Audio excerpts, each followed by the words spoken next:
Hello everyone! Happy Saturday! Ayan. After ko sila i-wipe kanina pagdating namin ng bahay. Ayan. So, natulog siya. And then, si Barbie naman nasa ilalim ng couch. Tulog din. And I've been looking for Mochi. Akala ko nasa ilalim din siya ng isang couch or yung ibang kung saan nasulok dito sa bahay. Pero ayan siya. Nandiyan siya sa ibabaw ng couch mismo. Nakatulog.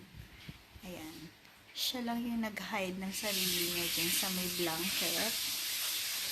And sabi ko sa kanila, off limit sila dyan. Nagising.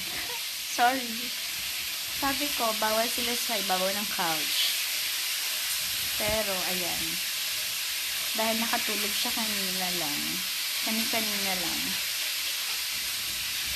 Hindi ko siya maalis kasi kawawa naman.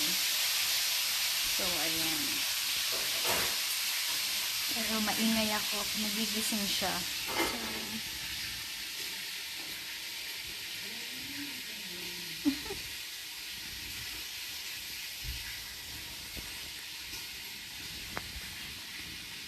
si Barbie, gusto niya dyan sa ilalim.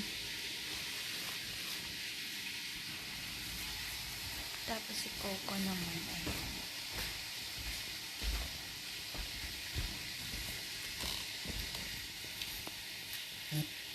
So, bawal kami mag-ingay kasi nagigising sila.